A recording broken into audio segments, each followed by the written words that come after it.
Hello everyone, I am Daniel Ball Sub, otherwise known as Daniel Ray Baldwin, and today I'm going to be teaching you how to play Race Cross, my own original solitaire game that you can use using any standard playing cards. Mine are fancy, but yours do not have to be. The objective of the game is to go through the entire deck and win as many cards from the deck as possible. And at the end, you compare the cards you won and the cards you lost. And if you have more cards that you won than you lost, then you won. So anyway, to start off, you're going to shuffle your deck. I'm not going to shuffle it in this tutorial because the way that it's set up is set up specifically for this tutorial. So normally you're going to shuffle your deck and then you're going to place one card here at the top, one card here to the left, one card here to the center, one card here to the left, and one more card here on the bottom center. So then you're going to draw 3 cards off the top of your deck, and I'm going to put this deck right here so you can see it. And these are my cards. This is my starting hand. So the objective of the game, to clear any amount of cards, to win any amount of cards, you must match 3 suits in a row. I have 2 hearts here, but this third one is not a heart, unfortunately. I have a diamond and a heart, and then a club over here. I don't have anything 3 in a row, so I cannot collect anything. If you do have any kind of 3 in a row in your starting cross, then you do collect that row. So if this was a heart, then I would just go ahead and collect that row and then continue playing from there before I place any cards. So you can only place cards in any empty space. I'm going to start by placing a club here. So that by placing this club here, I max out my chances because I could get a club here and I could get a club here. So what's going to happen is, since I placed a card here, I'm going to take a card from the top of my deck and it's going to go face up on the opposite side. So let's do that. And it's a club. So these are 3 clubs in a row, which means I can now collect this entire row. So that I'm going to collect all 3 of these cards. And these cards are cards that I've won. So I'm going to place them to my left side over here somewhere where I can keep track of the cards that I won and the cards I've lost. So I have 2 cards left in my hand. I have a 7 of spades and a queen of diamonds. So I'm going to place my queen of diamonds over here and get this top card flipped over. So I placed a card here, so it goes on the opposite side right here in this empty space. And it's a spade. Well, I only have 1 card left. So what's going to happen now is there's another special kind of rule where if you get 3 of the same cards in a row, so 7, 7, and then I'm going to place the 7 here. So there's 3 7s in a row. What's going to happen is I get to clear the entire board and I get to win all of these cards. But since I'm placing a card, I do have to flip the top card of my deck over before I start collecting any kind of cards. So I'm going to place this here, and what happens is if you place a card here, you get a choice to place it here or here. But if this was an empty space, then I would have to place it here, or if this was an empty space, then I would have to place it here. If both are empty or both are filled, then you get to choose yourself. So what's going to happen is I'm going to place my 7 of spades here, and then I'm going to choose to put my top card here, and it's a match. So what's going to happen is I can chain matches. Since these are 3 hearts, I collect all of those, but since these are 3 7s in a row, I collect all of those, and I collect the entire board, actually. Since these are 3 of the same cards in a row, I collect the entire board. Whatever, if you ever come into this situation where you can collect 3 here or collect the entire board, you get to choose. So what happens is, since there's 3 7s in a row, I get to choose if I want to win the entire board, or since I have 3 hearts in a row, I can choose to just win that one row. What I'm going to do here for this tutorial is I'm going to win the entire board. So let's go ahead and just take every card off here.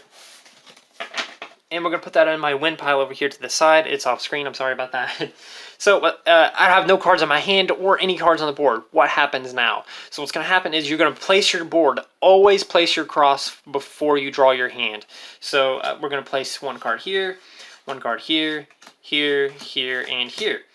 Then I'm going to draw 3 cards, and that's the general gist of the game. So I have some cards here in my hand, some cards here on the board. Let's see if I can match anything, just freestyle. So let's place my heart here and hope that I get one over here. I did not, but I have this club here. I'm going to place it here, and this is going to flip over to the opposite side. And since this is 3 clubs in a row, it's diagonal. It still counts. I get to collect these 3 cards, and I win those cards. So there's an empty space here in the center now.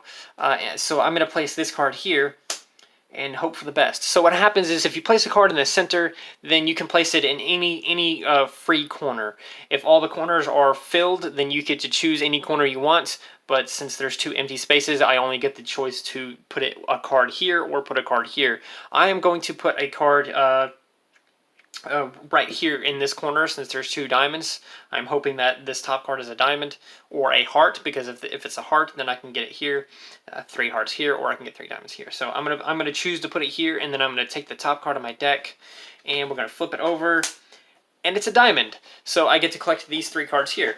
And so what happens now is I have no cards again, so I'm gonna draw 3 cards from the top of the deck. Excellent, not a bad hand. So I'm going to place my spade here, and since I've placed a card right here in this top center, I get to place a card here or here. However, again, the same rule applies. If this card wasn't here and it was down here, I would have to put it here since it's an empty space. You always have to fill an empty space if it's there. But if both are empty, then I get to choose, or if both are filled, then I get to choose. So I'm going to choose to put the top card, let's put the top card here, since I have a heart in my hand and I can get 3 in a row very easily. So we're going to place that top card here. It was a heart. Okay, so I'm going to place my other heart here in this corner, and this is going to flip over and get this. There's 3 hearts in a row here now, so I get to collect these. And I win those cards. So let's see what happens if I place a card here. Let's see. Goes here on the opposite side. And now I have no cards, so I'm going to draw 3 more cards. And we're going to put a spade here in hopes that there's a spade here. There was not a spade, it was a diamond, so I don't collect nothing. Let's put a diamond here. There's not really hope for anything that can appear over here, but let's go ahead and flip it over, because you always have to flip it over. Regardless if you know you can win that row or not, you have to flip it over. It has to happen. And it always happens before you look at what you can collect. So this board is completely full now. There's nothing I can win out of this. There's no 3s in a row. There's no cards that match that are 3 in a row. There's some that are close, but not quite there. So unfortunately, we're going to have to grab all these cards and throw them away. These go into the you lost those pile. This goes into the lost cards pile. So we're going to collect all of them.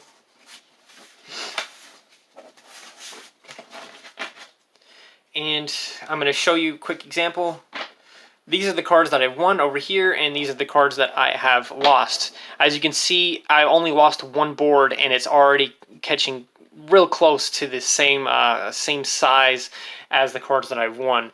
So this is where if you lose so many boards in a row, you're going to lose the match in general. So this pretty much does it for the tutorial. I do not believe there's anything else that I have to teach you about this game. So I'm just going to show you the rest of this round, probably in high speed.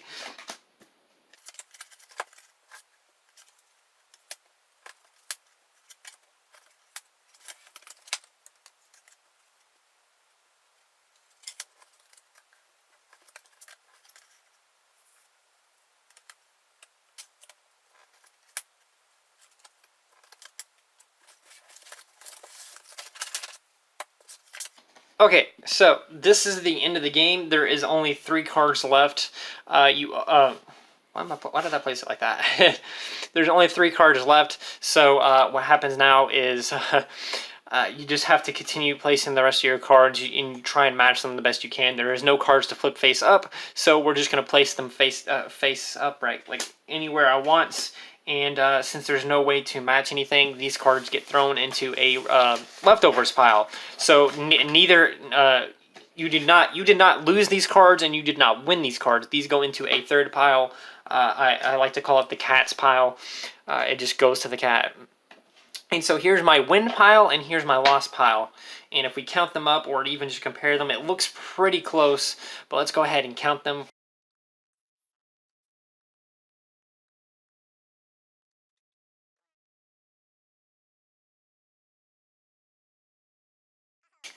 Oh, okay, so That was actually a really close match.